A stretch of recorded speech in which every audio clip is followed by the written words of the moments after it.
Que se passe-t-il à l'intérieur d'un évitant quand il se rend compte que tu as vraiment cessé de t'intéresser à lui? Dans n'importe quelle relation, il y a généralement quelqu'un qui se soucie davantage, qui demande des nouvelles, qui cherche la connexion. Cette dynamique semble normale et prévisible pour les deux personnes impliquées. Les évitants comptent sur une supposition bien précise. Ton investissement émotionnel est constant. Ton intérêt est garanti, peu importe comment ils se comportent. Au moment où ils voient que cette supposition était fausse, tout leur cadre de référence s'effondre. Je vais te guider à travers le processus interne que traverse un évitant quand il réalise que tu as vraiment cessé de t'intéresser à lui et pourquoi cette prise de conscience l'affecte de manière si différente. Cela s'applique que tu te sois éloigné intentionnellement ou que tu aies simplement cessé de t'intéresser naturellement. La réponse de l'évitant suit le même schéma interne. Continue de regarder. L'évitant construit toute sa stratégie relationnelle autour d'une croyance centrale. Tu vas toujours t'intéresser à lui. Il peut te repousser, créer de la distance, disparaître pendant des jours ou des semaines, mais sous tout ce comportement existe une supposition fondamentale que ton investissement émotionnel reste intact. Il s'attend à ce que tu aies mal quand il s'éloigne. Il s'attend à ce que tu te demandes où il est, ce qu'il fait, s'il pense à toi. Il s'attend à tes questions, à ton inquiétude, à tes tentatives de reconnecter. Cette attente n'est pas une planification consciente, elle est ancrée dans sa façon de comprendre les relations. Ton intérêt, même quand il le rejette, fonctionne comme son filet de sécurité. Il peut prendre ses distances parce qu'il croit que tu seras là quand il décidera de revenir. Il peut se retirer parce qu'il a confiance que tes sentiments ne vont pas vraiment disparaître. La dynamique ne fonctionne que si tu continues à t'intéresser pendant qu'il continue à partir. Quand tu cesses de t'intéresser, tout le système se brise. Non pas parce que tu lui fais quelque chose, mais parce que la prémisse fondamentale sur laquelle il a tout construit n'existe plus. Il s'attend à voir de la douleur dans tes yeux quand il crée de la distance, mais à la place, il ne voit rien. Il s'attend à ce que tu réagisses à son éloignement, mais tu ne réagis pas du tout. Il s'attend à des questions sur où il était, mais ces questions n'arrivent jamais. L'absence de ta réponse émotionnelle crée quelque chose qu'il n'a jamais eu à affronter auparavant. Une perte réelle de contrôle. Les évitants sont habitués à contrôler l'intimité à travers la distance. Ils créent de l'espace, tu réagis, ils se sentent en contrôle. Mais quand tu cesses vraiment de t'intéresser, il ne reste plus rien qu'ils puissent contrôler. Ton indifférence leur enlève leur outil principal pour gérer la relation. La première chose qu'un évitant remarque est comportementale. Tu cesses d'initier le contact, tu cesses de poser des questions sur sa vie, tu cesses d'essayer de faire des projets. Mais plus que ça, tu cesses de montrer le moindre investissement émotionnel dans ce qu'il fait ou ne fait pas. Quand il finit par te contacter après des jours de silence, tu réponds sans le courant sous-jacent de douleur ou d'espoir qu'il est habitué à détecter. Ton ton reste neutre. Ton intérêt reste minimal. Tu n'es ni froide, ni en colère, simplement indifférente. Cette indifférence s'enregistre différemment de ce que ferait la colère ou la douleur. La colère signifie que tu te soucies encore assez pour ressentir quelque chose. La douleur signifie qu'il a encore un impact émotionnel sur toi. L'indifférence signifie qu'il est devenu sans importance. Pour quelqu'un dont tout le schéma dépend du maintien de son importance tout en créant de la distance, la non-pertinence est le seul résultat pour lequel il ne s'est jamais préparé. Les évitants vivent généralement ton intérêt comme une pression, même quand tu ne les poursuis pas activement. Juste savoir que tu veux plus de connexion, plus de cohérence, plus de disponibilité émotionnelle, cette connaissance crée un inconfort interne qu'ils gèrent par l'éloignement. Mais ils ont besoin que cet inconfort existe. Ils confirment leur importance pour toi. Ils valident leur position dans ton monde émotionnel. Quand tu cesses de t'intéresser, cette validation disparaît. Ils ne ressentent plus ton désir de connexion comme une pression parce que tu ne désires plus de connexion. L'absence de cette pression n'apporte pas de soulagement, elle apporte la panique. Ils ont construit leur sens de sécurité relationnelle autour de l'idée que les gens veulent plus d'eux qu'ils ne sont disposés à donner. Quand tu cesses de vouloir quoi que ce soit d'eux, ils perdent leur point de référence pour comprendre où ils en sont. L'expérience interne s'intensifie quand l'évitant réalise que ton indifférence est authentique, pas stratégique. Certaines personnes feignent l'indifférence pour manipuler les évitants et les faire les poursuivre. Les évitants peuvent généralement sentir cette manipulation parce que sous la fausse indifférence, ils détectent encore de l'intérêt. Mais l'indifférence réelle n'a pas de nuance. Il n'y a pas d'agenda caché, ni d'émotions réprimées, ni de calcul. Tu as simplement avancé émotionnellement. L'évitant peut sentir cette authenticité même s'il ne peut pas l'articuler. Quand quelqu'un cesse vraiment de s'intéresser, son énergie change complètement. Tu ne gères plus tes émotions autour de l'évitant. Tu ne te protèges pas et tu n'essaies pas de paraître non affecté. Tu n'es vraiment pas affecté. Ce désintérêt authentique crée une réponse chez l'évitant que rien d'autre ne déclenche. La plupart des évitants ont vécu des gens en colère contre eux, blessés par eux, frustrés par eux. Ces réactions, bien qu'inconfortables, placent encore l'évitant au centre de l'expérience émotionnelle de l'autre personne. La personne a des sentiments à cause du comportement de l'évitant. Cette relation causale « je fais quelque chose et tu ressens quelque chose » maintient la connexion même quand les sentiments sont négatifs. Mais l'indifférence brise complètement cette relation causale. L'évitant fait quelque chose ou ne fait pas quelque chose et tu ne ressens rien. Ces actions n'ont pas d'impact sur ton état émotionnel. Il a perdu la capacité de t'affecter, ce qui signifie qu'il a perdu le fil invisible qui le maintenait connecté à toi-même pendant ces périodes d'éloignement. Cette perte d'impact crée un type précis d'angoisse que les évitants vivent rarement dans les relations. Ils sont habitués à être ceux qui contrôlent la distance. Ils décident quand s'éloigner et quand se rapprocher. Ils gèrent la température de la connexion. Mais cette gestion ne fonctionne que si l'autre personne reste émotionnellement investie. Quand tu cesses de t'intéresser, l'évitant découvre qu'il ne peut pas contrôler quelque chose qui n'existe plus. Il ne peut pas réguler la distance dans une relation où tu ne participes plus émotionnellement. Il ne peut pas créer d'espace parce que tu lui as déjà donné un espace infini en devenant indifférente. Les outils sur lesquels il s'est appuyé toute sa vie relationnelle cessent de fonctionner et il n'a pas de stratégie de secours. L'évitant pourrait tester ton indifférence. Il te contacte après un long silence, s'attendant au schéma habituel, une version de toi heureuse de l'entendre, ou blessée qu'il soit parti, ou pleine d'espoir qu'il revienne. Au lieu de ça, tu réponds de façon minimale et sans couleur émotionnelle. Il pourrait partager quelque chose conçu pour obtenir une réaction, quelque chose qui t'aurait inquiété ou rendu jalouse ou intéressée avant. Tu réponds poliment, mais avec un désintérêt évident. Il pourrait suggérer de se voir, s'attendant à ce que tu sautes sur l'occasion ou au moins que tu montres de l'enthousiasme. Tu es occupé et tu n'offres pas d'horaires alternatifs. Chaque test confirme ce qu'il commence à comprendre. Ton investissement émotionnel en lui, c'est terminé. Ces tests ne sont pas de la manipulation, c'est l'évitant qui essaie de trouver des preuves qui contredisent ce qu'il perçoit, qui essaie de localiser l'intérêt qu'il a toujours compté trouver. Ce qui rend cela particulièrement difficile pour les évitants, c'est qu'ils ne peuvent pas utiliser leur stratégie normale d'adaptation. Habituellement, quand ils se sentent mal à l'aise dans une relation, ils créent de la distance. Mais tu as déjà créé la distance ultime à travers ton indifférence. Il n'y a aucun endroit où ils peuvent s'éloigner qui changerait quoi que ce soit. Ils ne peuvent pas reculer davantage parce que tu ne les poursuis plus. Ils ne peuvent pas créer d'espace parce que tu as cessé d'essayer de le combler. Leur méthode principale pour gérer l'inconfort relationnel, l'éloignement, est devenue inutile.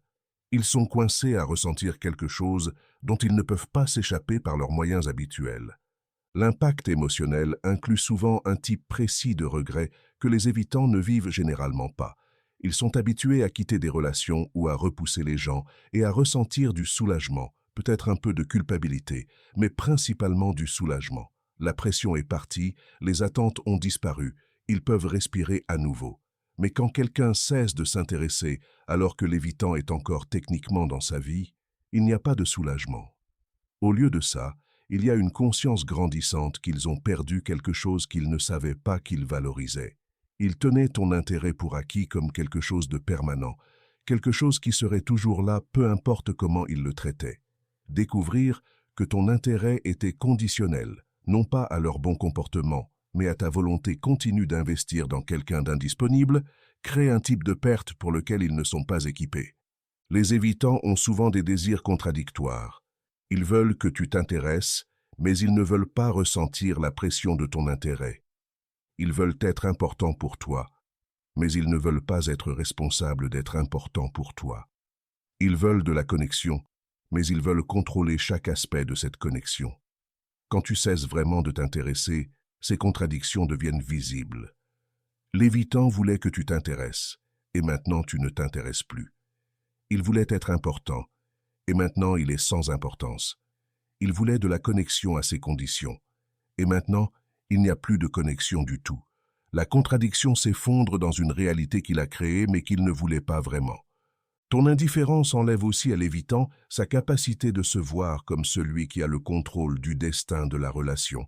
Les évitants se voient généralement comme ceux qui prennent les décisions dans les relations. Ils décident à quel point les choses deviennent proches, quand partir, s'ils restent. Même quand ils te traitent mal, ils maintiennent un récit interne qu'ils sont les puissants, ceux qui ont des options, ceux qui pourraient te donner ce que tu veux, mais choisissent de ne pas le faire. Ton indifférence authentique détruit ce récit. Tu n'attends pas qu'ils décident quoi que ce soit. Tu n'espères pas qu'ils te choisissent. Ces choix ne t'affectent pas du tout. Le pouvoir qu'ils pensaient avoir s'avère avoir été dépendant de ton intérêt. Sans ton intérêt, il n'a pas de pouvoir dans la dynamique. Il est juste quelqu'un que tu connaissais, qui apparaît occasionnellement dans ta vie sans impact. L'évitant pourrait ressentir quelque chose proche du deuil, bien qu'il ne l'identifiera pas nécessairement comme tel. Il est en deuil de la perte de ton investissement émotionnel, qui représentait la sécurité pour lui-même, alors qu'il rejetait l'intimité avec toi. Ton intérêt était sa couverture de sécurité. Il pouvait le repousser, l'ignorer, le tenir pour acquis, mais il était toujours là. Maintenant, il est parti, et il ressent l'absence plus vivement qu'il n'a jamais ressenti la présence. Ce deuil le confond parce qu'il contredit ses croyances conscientes sur le fait de vouloir la liberté et l'indépendance. Il s'était dit qu'il voulait que tu cesses de le poursuivre, de t'intéresser, d'attendre des choses de lui. Mais maintenant que tu l'as fait, il découvre que ce n'était pas vraiment ce qu'il voulait. Il voulait que tu continues à t'intéresser tout en ne demandant rien de lui. Une dynamique impossible qui ne fonctionnait que parce que tu étais disposé à accepter ses conditions. Certains évitants répondent à ton indifférence en essayant de reconnecter avec plus d'efforts qu'ils n'en ont jamais montré auparavant. Ils pourraient soudainement devenir plus disponibles, plus communicatifs, plus intéressés par ta vie. Cet effort accru n'est pas nécessairement de la manipulation ou une stratégie, c'est souvent une réponse authentique à perdre quelque chose qu'ils ne savaient pas qu'ils avaient besoin. Le problème est que cet effort arrive généralement trop tard. Au moment où l'évitant reconnaît ce qu'il a perdu et essaie de reconnecter, tu as déjà avancé émotionnellement. Ton indifférence n'est pas une tactique que tu utilises pour les faire changer, c'est un changement authentique dans ce que tu ressens pour eux. L'effort accru de l'évitant rencontre un mur de désintérêt authentique, ce qui crée plus d'angoisse pour lui. Il essaie de raviver quelque chose qui n'existe plus, et la futilité de cet effort devient claire rapidement. D'autres évitants répondent en t'évitant complètement. S'ils ne peuvent pas contrôler la dynamique à travers leur schéma habituel d'éloignement, ils se retirent complètement des situations où ils pourraient rencontrer ton indifférence. Voir des preuves que tu as vraiment cessé de t'intéresser semble intolérable, alors ils éliminent les possibilités de voir ces preuves. Cet évitement complète est différente de leur comportement typique de distanciation. Leur schéma habituel implique de s'éloigner tout en maintenant la possibilité de revenir. Ce nouvel évitement est plus permanent parce que revenir signifierait affronter la réalité qu'il ne t'importe plus. Il préférerait préserver l'ambiguïté de ne pas savoir exactement à quel point tu es indifférente plutôt que de le confirmer par une interaction directe. L'angoisse de l'évitant face à ton indifférence authentique inclut souvent un élément d'incrédulité. Il a du mal à accepter que ton intérêt puisse vraiment se terminer. Même en voyant des preuves de ton indifférence, une partie de lui continue à s'attendre à trouver l'intérêt qu'il est habitué à voir en dessous. Il interprète tes réponses neutres comme de la douleur cachée. Il lit de l'investissement émotionnel dans des interactions où il n'y en a aucun. Il se convainc que tu te protèges ou que tu joues un jeu, parce que accepter que tu as vraiment avancé nécessite d'accepter qu'il a endommagé de façon permanente quelque chose qu'il pensait indestructible. Cette acceptation signifie reconnaître que son comportement a eu des conséquences qu'il ne peut pas défaire, ce qui entre en conflit avec son récit interne qu'il peut toujours revenir aux relations qu'il a quittées. Ce que l'évitant vit quand tu cesses de t'intéresser révèle quelque chose d'important sur le fonctionnement de son schéma d'attachement. Il a besoin de ton intérêt pour se sentir assez en sécurité pour maintenir la distance. Sans ton investissement émotionnel créant une connexion contre laquelle il peut pousser, il perd son sens d'orientation relationnelle. Il ne sait pas comment être dans une relation où l'autre personne n'est pas émotionnellement investie parce que tout son schéma s'est développé autour de la gestion de l'investissement émotionnel d'autres personnes en lui. Quand cet investissement disparaît, il découvre que son indépendance et son autonomie dépendaient vraiment de ton intérêt. Il ne pouvait être distant que parce que tu restais proche. Il ne pouvait se sentir libre que parce que tu étais lié à lui émotionnellement. Ton indifférence expose le fait que son évitement n'était pas de la force ou de l'autosuffisance, c'était un schéma de réponse qui nécessitait ta participation pour fonctionner. La vérité douloureuse pour les évitants dans cette situation est qu'ils ne reconnaissent souvent pas ce qu'ils avaient jusqu'à ce que ce soit complètement parti. Pendant que tu t'intéressais, ils vivaient ton investissement comme de la pression, de l'obligation ou de la demande. Ils ne pouvaient pas le voir comme le cadeau que c'était, quelqu'un disposé à maintenir la connexion malgré son indisponibilité. Ils ont interprété ton intérêt à travers la lentille de leur inconfort avec l'intimité, ce qui les a empêchés de le valoriser de façon appropriée. Ce n'est que quand ton intérêt disparaît qu'ils comprennent ce qu'ils tenaient pour acquis. Cette reconnaissance tardive est particulièrement douloureuse parce qu'elle vient avec la compréhension qu'ils ont causé la perte à travers leur propre comportement. Ils ne peuvent pas te blâmer d'avoir arrêté. Ils ne peuvent pas prétendre qu'ils étaient victimes des circonstances. Ils ont repoussé quelqu'un qui se souciait, et maintenant cette personne ne se soucie plus. La cause et l'effet sont clairs, et l'évitant doit s'asseoir avec la réalité qu'il a créé un résultat qu'il ne veut pas. Pour les personnes qui voient un évitant passer par ce processus, il est important de comprendre que son angoisse ne signifie pas que tu doives te réengager. L'inconfort de l'évitant face à ton indifférence est son propre processus émotionnel à traverser. Ce n'est pas ta responsabilité de gérer ses sentiments ou de le sauver des conséquences de son comportement. Beaucoup d'évitants ne commencent à questionner leur schéma que quand ils font face à une perte réelle, pas la menace de perte, mais une perte réelle. Ton indifférence authentique pourrait être la première fois que cet évitant particulier a vécu des conséquences réelles pour son indisponibilité. Cette expérience pourrait le motiver à examiner ses schémas d'attachement et à faire le travail nécessaire pour changer, ou peut-être pas. De toute façon, son processus est à lui de naviguer. Ton indifférence enseigne aussi à l'évitant quelque chose qu'il a besoin d'apprendre. L'intérêt des gens n'est pas infini. Tu ne peux pas traiter quelqu'un mal indéfiniment et t'attendre à ce que son investissement émotionnel reste constant. L'évitant fonctionnait sous la supposition que tes sentiments étaient statiques, immuables et permanents. Apprendre que les sentiments peuvent et changent en fonction de comment ils sont traités est une leçon nécessaire, même si elle est douloureuse. L'évitant aurait pu passer toute sa vie sans jamais faire face à cette réalité parce que les gens restaient émotionnellement investis malgré être maltraités. Ta volonté de cesser de t'intéresser quand t'intéresser est devenue inutile. Brise ce schéma et confronte l'évitant avec quelque chose qu'il a pu éviter, les conséquences de son propre comportement. Comprendre ce qu'un évitant vit quand tu cesses de t'intéresser ne signifie pas que tu doives te sentir coupable de ton indifférence. Tu n'es pas responsable de maintenir un investissement émotionnel dans quelqu'un qui te repousse constamment. L'angoisse de l'évitant, bien que réelle, est le résultat naturel de ses choix. Il a choisi l'indisponibilité. Il a choisi la distance. Il a choisi de tenir ton intérêt pour acquis. Ta décision de cesser de t'intéresser est tout aussi valide. Tu choisis d'investir ton énergie émotionnelle dans des relations et des personnes qui la réciproquent. Ce n'est pas une punition, c'est de l'autopréservation. L'inconfort de l'évitant avec ton choix ne t'oblige pas à le renverser. La vérité qui fait mal est que les évitants apprennent souvent trop tard qu'ils voulaient ce qu'ils ont passé tant d'énergie à repousser. Ils voulaient être importants pour toi. Ils voulaient ton intérêt. Ils voulaient de la connexion. Mais ils voulaient toutes ces choses dans des termes impossibles, sans vulnérabilité, sans réciprocité, sans avoir à se montrer de façon cohérente.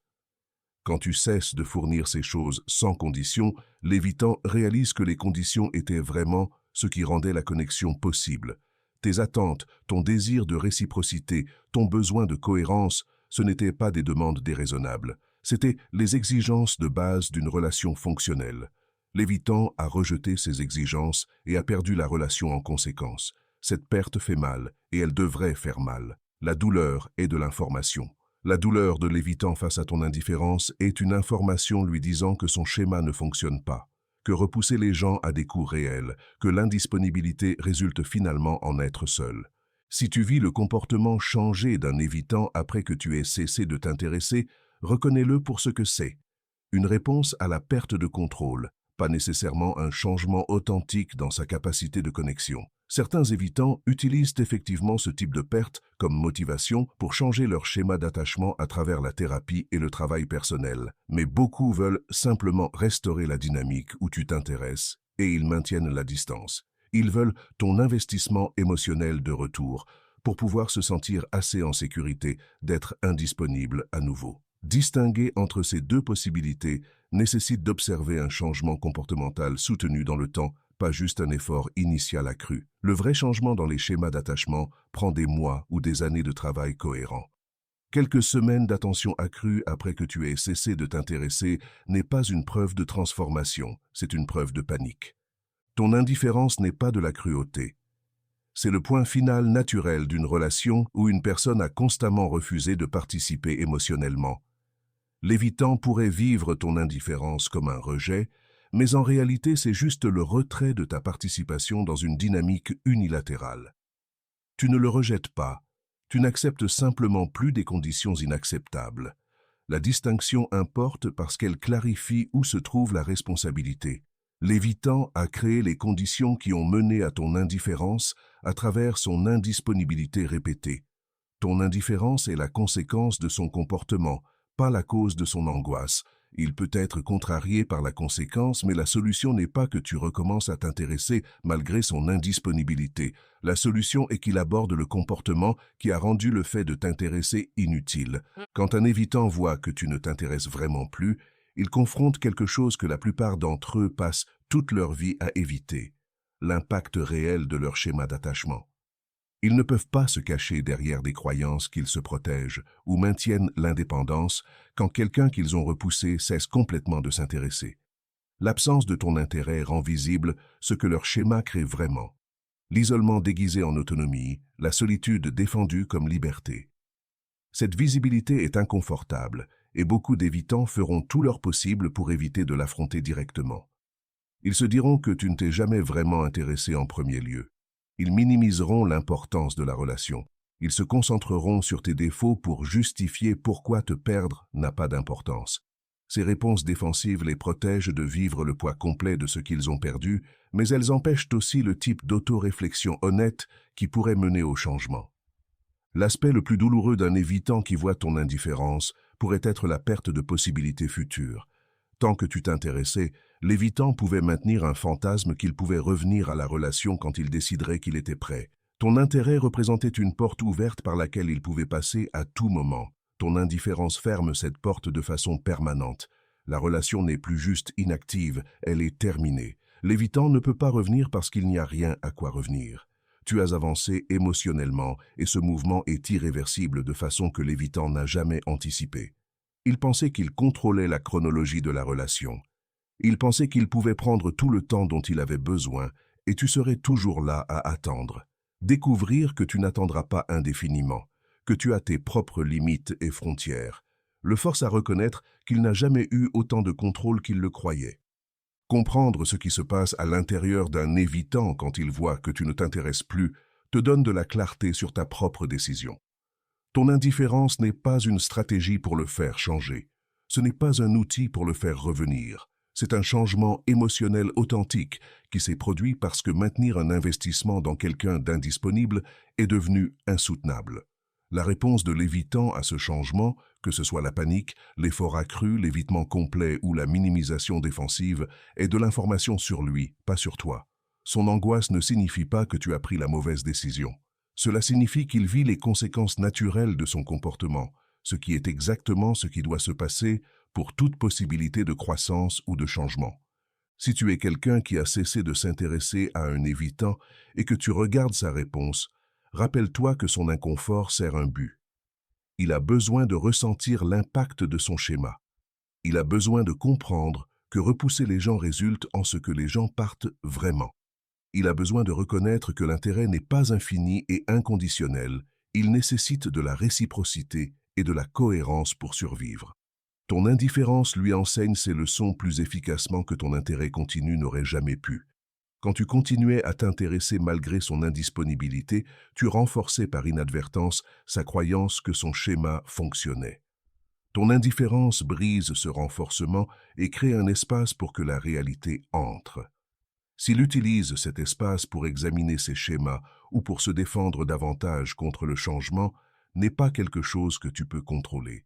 La vérité qui fait mal est que les évitants doivent souvent perdre des personnes complètement avant d'être disposés à questionner leur approche des relations.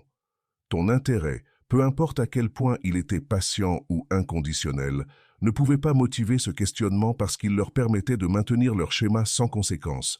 Ton indifférence crée la conséquence qui pourrait mener à la réflexion et au changement. Ou peut-être pas. De toute façon, ton travail n'est pas de gérer son processus émotionnel ou de t'intéresser à quelqu'un qui a rendu le fait de t'intéresser impossible. Ton travail est d'investir ton énergie émotionnelle là où elle est réciproque et valorisée, ce qui est exactement ce que tu fais en ne t'intéressant plus à quelqu'un qui a rejeté ton intérêt de façon répétée. Ce qui se passe à l'intérieur d'un évitant quand il voit que tu ne t'intéresses plus est ultimement son processus à naviguer. Tu peux le comprendre, tu peux le reconnaître, mais tu ne peux pas le réparer pour lui. L'inconfort qu'il ressent est un inconfort nécessaire. La perte qu'il vit est une perte réelle. Le regret qu'il pourrait ressentir est un regret approprié. Toutes ces émotions difficiles font partie de comment les gens apprennent que leur comportement affecte leurs relations. Protéger l'évitant de ces conséquences naturelles ne ferait que l'empêcher d'apprendre les leçons qu'il a besoin d'apprendre. Ton indifférence n'est pas une punition, c'est le retrait de ta participation dans une dynamique qui ne te servait pas. La réponse de l'évitant à ce retrait est à lui de déchiffrer. L'évitant fait aussi face à une autre réalité inconfortable quand il voit ton indifférence. Il a perdu l'accès à quelque chose qu'il utilisait comme refuge émotionnel. Bien qu'il rejetait l'intimité avec toi, ta présence constante lui donnait un sens de stabilité qu'il ne reconnaissait pas consciemment. Il pouvait aller et venir en sachant qu'il y avait quelqu'un dont la vie incluait de l'espace pour lui. Cet espace lui permettait de se sentir connecté sans avoir à faire le travail de maintenir la connexion. Ton indifférence élimine ce refuge. Il n'y a plus d'endroit sûr où revenir quand sa solitude devient trop lourde ou quand il a besoin de validation sans engagement. Il a perdu non seulement ton intérêt actif, mais aussi l'option d'accéder à cet intérêt quand ça lui convient. Cette perte d'optionnalité lui montre quelque chose qu'il ne voulait pas affronter. Il dépendait plus de ta disponibilité émotionnelle qu'il ne l'a jamais admis. Certains évitants vivent une confusion authentique quand ils réalisent que tu ne t'intéresses plus. Ils pensaient qu'ils voulaient exactement ce résultat. Ils pensaient que ton détachement leur donnerait la liberté complète qu'ils cherchaient. Mais ils découvrent que la liberté qu'ils imaginaient ressemble plus à de l'abandon qu'à de la libération. Cette confusion surgit parce que l'évitant n'a jamais vraiment compris ce qu'il voulait. Il ne voulait pas que tu cesses de t'intéresser. Il voulait que tu t'intéresses sans rien lui demander en retour. Il voulait les bénéfices de ta connexion émotionnelle sans les responsabilités qui viennent avec. Maintenant qu'il a perdu même ses bénéfices limités, il réalise que son schéma l'a laissé avec moins que ce qu'il croyait avoir. La liberté qu'il pensait gagner se révèle être un isolement qu'il a lui-même créé. Ton indifférence élimine aussi le récit que l'évitant se racontait sur la relation. Beaucoup d'évitants maintiennent des histoires internes où ils sont ceux qui sont raisonnables tandis que l'autre personne est trop dans le besoin ou trop exigeante. Cette histoire leur permet de justifier leur distance et de voir leur comportement comme approprié. Quand tu cesses de t'intéresser, ce récit perd sa cohérence. Si tu étais vraiment trop dans le besoin, pourquoi ton absence les affecte-t-elle? S'ils étaient vraiment raisonnables dans leur niveau d'engagement, pourquoi la perte de ton intérêt leur fait-elle mal? Ton indifférence défie les histoires qu'ils se racontaient pour faire paraître leur comportement acceptable. Maintenant, ils doivent affronter la possibilité que leur version des événements n'était pas aussi précise qu'ils le croyaient, que peut-être leur demande d'espace n'était pas si raisonnable, que peut-être ils ont maltraité quelque chose qui valait la peine d'être soigné. Quand un évitant voit que tu ne t'intéresses vraiment plus, Certains vivent quelque chose qui ressemble à de la honte, bien que beaucoup ne le reconnaîtraient pas comme tel. Il y a de la honte à réaliser que tu as tenu quelqu'un pour acquis jusqu'à ce qu'il parte. Il y a de la honte à reconnaître que ton comportement a poussé quelqu'un au-delà de son point de tolérance. Il y a de la honte à comprendre que ce que tu interprétais comme de la force et de l'indépendance était vraiment une incapacité à maintenir une connexion saine. Cette honte peut motiver un vrai changement chez certains évitants ou elle peut les faire se défendre plus fortement contre la reconnaissance de leur schéma. La honte est une émotion puissante qui peut aller dans n'importe quelle direction. Ton travail n'est pas de gérer cette honte ou de les protéger d'elle. La honte appropriée sur un comportement dommageable fait partie de comment les gens apprennent à se comporter mieux. Alors si tu as cessé de t'intéresser à un évitant et que tu te demandes si sa réaction signifie quelque chose, oui, elle signifie quelque chose. Cela signifie qu'il fait face à des conséquences pour son comportement. Cela signifie qu'il vit une perte. Cela signifie qu'il découvre que son schéma ne fonctionne pas de la façon qu'il pensait. Mais sa réaction ne signifie pas que tu doives te réengager. Cela ne signifie pas que tu as fait une erreur en t'arrêtant.